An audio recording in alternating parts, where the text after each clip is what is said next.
Semaine 5, jour 5.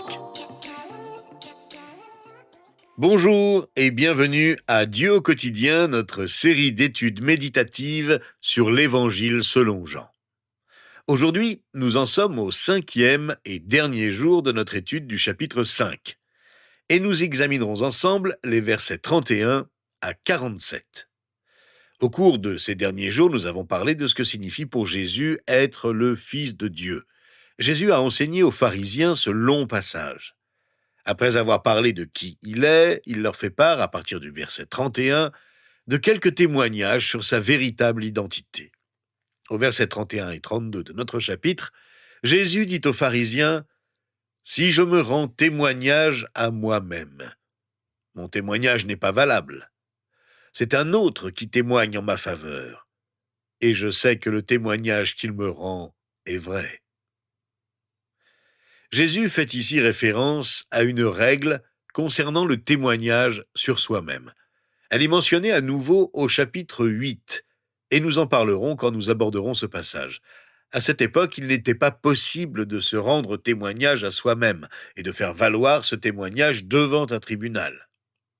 Alors Jésus dit en quelque sorte aux pharisiens, « Eh bien, puisque vous le considérez ainsi, je veux que vous imaginiez un tribunal avec des témoins qui comparaissent pour témoigner de la vérité sur Jésus. Je vous encourage à le faire. Imaginez ce tribunal avec nos témoins qui seront appelés un par un à la barre pour déclarer « Voici qui est Jésus ». Le premier témoin est Jean-Baptiste. Voici son témoignage que nous lisons au verset 33 à 35. Vous avez envoyé une délégation vers Jean, et il a rendu témoignage à la vérité. Pour ma part, ce n'est pas d'un homme que je reçois le témoignage, mais je dis cela afin que vous soyez sauvés. Jean était la lampe qui brûle et qui brille, et vous avez voulu vous réjouir une heure à sa lumière. Jésus leur parle et leur explique qu'il n'a pas besoin de ce témoignage humain, car Dieu est Dieu, même si personne n'en témoigne.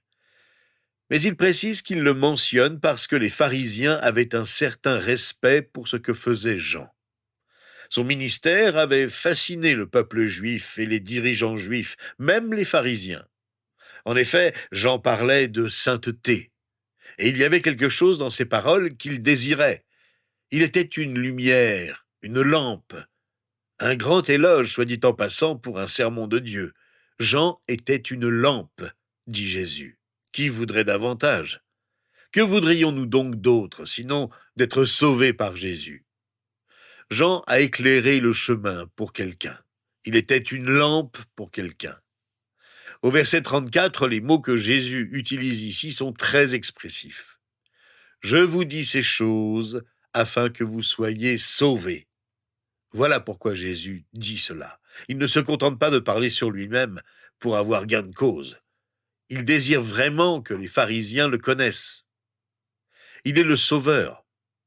Il essaie donc de leur enseigner comment le salut peut parvenir jusqu'à eux, et il précise « Jean-Baptiste me désignait du doigt ». Jean est un témoin du fait que je suis tout ce que je suis en tant que fils de Dieu. Un deuxième témoin apparaît au verset 36 où Jésus dit « Pour ma part, j'ai un témoignage plus grand que celui de Jean. Ce sont les œuvres que le Père m'a donné d'accomplir. Ces œuvres mêmes que je fais témoignent à mon sujet que c'est le Père qui m'a envoyé. » En d'autres termes, Jésus leur dit « Vous ne croyez pas au témoignage de Jean-Baptiste ? Eh bien, regardez-moi. Plus précisément, regardez ce que je fais. J'ai dit « Je suis le pain de vie » et j'ai nourri 5000 personnes avec quelques pains et quelques poissons. J'ai dit « Je suis la lumière du monde » et un aveugle a recouvré la vue. J'ai dit « Je suis la résurrection et la vie » et j'ai fait revenir à la vie quelqu'un d'entre les morts. Regardez donc les œuvres que j'accomplis. Comment pouvez-vous passer à côté de qui je suis et de ce que je fais ? Tout cela ne témoigne-t-il pas également que Jésus est le Fils de Dieu ? Un troisième témoin est amené devant ce tribunal au verset 37 et 38. Jésus déclare « Et le Père qui m'a envoyé a rendu lui-même témoignage à mon sujet. Vous n'avez jamais entendu sa voix, vous n'avez pas vu son visage et sa parole n'habite pas en vous, puisque vous ne croyez pas en celui qui l'a envoyé. Le Père, dit Jésus, est le troisième témoin à la barre. C'est un témoin très puissant. C'est celui qui m'a envoyé. Le problème, poursuit-il, c'est que vous, les chefs religieux, vous ne pouvez ni voir ni entendre Dieu. Et la raison, précise-t-il, est extrêmement importante. Vous ne croyez pas. Voyez-vous, nous voulons souvent excuser notre incrédulité en prétendant que Dieu ne s'est pas révélé suffisamment clairement à nous. Jésus nous montre ici que Dieu n'adhère pas à cette théorie. Il sait que si nous ne l'avons pas vu suffisamment clairement, c'est à cause de notre incrédulité. Tout commence par notre foi. Dieu n'est pas le problème. Blâmer le seul saint, le seul être parfait, celui qui a tout créé entièrement, cela ne fait que nous diriger dans une impasse. Regardons en nous-mêmes. Si j'ai des doutes, je dois m'examiner profondément et me demander, Seigneur, comment peux-tu les dissiper? Au lieu de blâmer Dieu pour ses doutes, Jésus enseigne ceci. Le Père lui-même témoigne en faveur de son Fils unique. Et puis, quatrièmement, nous lisons au verset 39 à 44 de notre chapitre qu'il y a un autre témoignage important. Jésus dit aux pharisiens, « Vous étudiez les Écritures parce que vous pensez avoir par elles la vie éternelle.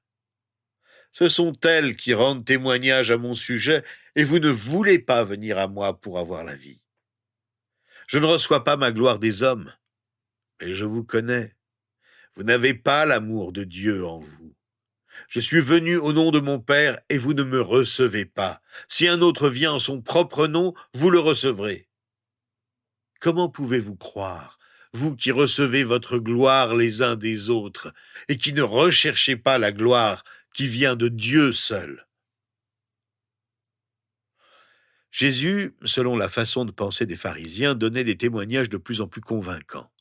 Pour ces dirigeants, les Écritures avaient plus d'importance pour eux que Dieu lui-même, car ils pouvaient les lire, les analyser, les étudier, et Jésus dit ici sans détour que la Bible ne peut nous donner la vie éternelle. On ne peut évidemment pas obtenir la vie éternelle en ayant une Bible, en la lisant, ou même en la mémorisant. Mais certains vénèrent la parole plus que son auteur. Ils adorent la parole plus que celui qui nous l'a donnée. Ils servent la Bible plus que celui qui nous l'a donnée, afin que nous puissions le servir. Et il est intéressant de voir dans ces versets que, tandis que Jésus parle à ses dirigeants, il nous donne un aperçu de ce qui nous empêche de venir à Christ. Même lorsque nous connaissons sa parole, même lorsque nous connaissons la vérité, qu'est-ce qui nous empêche de venir sincèrement et honnêtement à Christ? Eh bien, ce sont nos pensées, notre volonté et notre cœur. Écoutons ce que Jésus dit à ces hommes. Il leur dit d'abord, vos pensées sont un problème. Vous étudiez les Écritures. Ils ont tellement étudié qu'ils ne connaissent pas la vérité. Et puis leur volonté est un problème. Vous refusez de m'accepter, leur dit-il. Ils ont délibérément choisi de rejeter son témoignage. Enfin, le cœur est le problème. Ces hommes n'ont pas l'amour de Dieu dans leur cœur. En fait, ce qui les a empêchés de venir à Christ est aussi ce qui nous empêche de nous approcher de lui. C'est ce qui vous empêche de venir à lui avec vos problèmes quotidiens, vos décisions quotidiennes, et cela même après être devenu croyant. Votre esprit et vos pensées, vous étudiez beaucoup de choses, mais vous ne prêtez pas attention à Dieu. Votre volonté, vous refusez de croire entre autres par égoïsme ou par confusion. Votre cœur, vous n'avez pas encore l'amour de Dieu dans votre cœur. Vous avez autre chose dans votre cœur.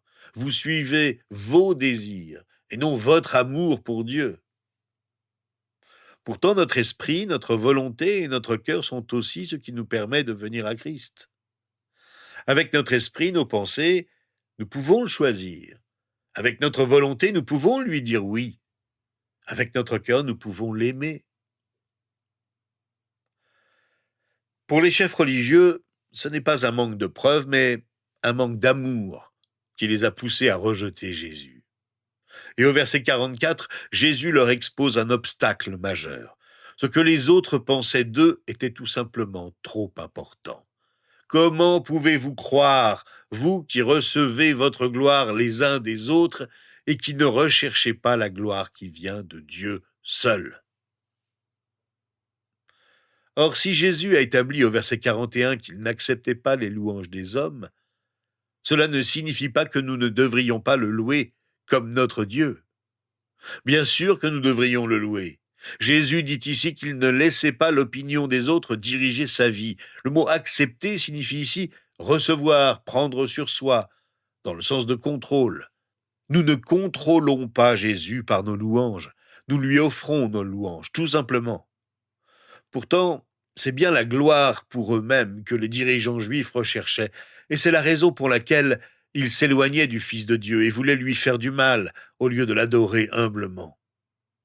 Le cinquième témoin est Moïse, que les pharisiens considèrent comme leur héros, celui qui leur a donné la loi. Lisons ce que Jésus leur a dit à ce propos au verset 45 à 47 de notre chapitre. Ne pensez pas que c'est moi qui vous accuserai devant le Père. Celui qui vous accuse, c'est Moïse, celui en qui vous avez mis votre espérance. En effet, si vous croyiez Moïse, vous me croiriez aussi, puisqu'il a écrit à mon sujet. Mais si vous ne croyez pas à ses écrits, comment croirez-vous à mes paroles? Jésus leur dit en quelque sorte, si votre héros était là, il me désignerait du doigt en disant « Croyez en lui ». Les livres de Moïse, les 5 premiers livres de l'Ancien Testament, sont appelés les livres de Moïse. Ils désignent Jésus de 3 manières. Par leur histoire, leur typologie et leur prophétie. Dans l'histoire du monde et du peuple de Dieu, toutes les promesses que ces livres contiennent, tout ce que les Israélites ont vécu, la promesse d'une multitude libérée de l'esclavage pour aller en terre promise, tout cela était une lente préparation de ce que Dieu allait accomplir en Jésus-Christ. Dieu a choisi le peuple d'Israël afin qu'il puisse attendre le jour de la venue du Messie. Dans la typologie et les exemples donnés, par exemple le système sacrificiel donné à Moïse, tout cela était dans l'attente de Jésus. La célébration de la Pâque, le tabernacle, tout était une préparation à la venue de Jésus. Dès le chapitre 3 de la Genèse, où il est annoncé que quelqu'un viendra qui écrasera la tête de Satan, les prophéties de l'Ancien Testament pointent vers la venue du Messie. Et même dans les paroles de Dieu à Moïse lui-même, on peut lire ceci dans le livre du Deutéronome au chapitre 18, verset 18, où Dieu dit « Je ferai surgir pour eux, du milieu de leurs frères, un prophète comme toi. Je mettrai mes paroles dans sa bouche et il leur dira tout ce que je lui ordonnerai. » Jésus l'explique aux pharisiens aussi clairement que possible. « Je suis bien celui-là, leur dit-il. Considérez donc ces multiples témoignages avec les yeux de la foi. Les Écritures entières témoignent de moi. » Il est facile de regarder les pharisiens avec mépris à cause de leur entêtement, de leur arrogance et de leur attitude, et de se demander pourquoi n'ont-ils pas cru. Mais alors que nous prions Dieu aujourd'hui, qu'en est-il vraiment de nous? Qu'est-ce que nous constatons dans notre propre vie intérieure? Y a-t-il des moments ou des endroits où Jésus me met au défi de croire en lui, de placer toute ma confiance en lui? Il m'a donné de nombreux témoins, de nombreux témoignages, de nombreuses preuves et de nombreuses raisons de lui faire confiance. Et pourtant, pour une raison ou une autre, je continue de me faire également confiance. Je ne lui ai pas soumis mon esprit et mes pensées, ma volonté et mon cœur. Aujourd'hui, dans ce domaine, tandis que vous entendez le magnifique témoignage que lui rendent une multitude de témoins, donnez-vous à lui d'une manière nouvelle et fraîche. Dites simplement « Seigneur, Dieu Tout-Puissant, je te remets mon esprit. Renouvelle mes pensées pour que je les dirige vers toi et non vers moi. Donne-moi la volonté de te suivre fidèlement. Aide-moi à agir avec un cœur rempli d'amour pour toi et pour les autres. Renouvelle mon zèle pour toi. Aide-moi à te servir avec enthousiasme. Permets que je ne t'oublie plus. Tout cela est possible, Seigneur, grâce à ton amour sans limite, grâce aux circonstances que tu as permises dans ma vie pour que je puisse mieux te servir.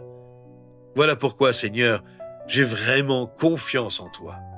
Je crois aux Écritures, je crois à tes paroles. Oui, c'est en toi que je mets ma confiance et c'est en ton nom que je t'offre ma prière. Amen. Rejoignez-nous la semaine prochaine. Nous poursuivrons ensemble notre étude de l'Évangile selon Jean et nous réfléchirons sur le chapitre 6.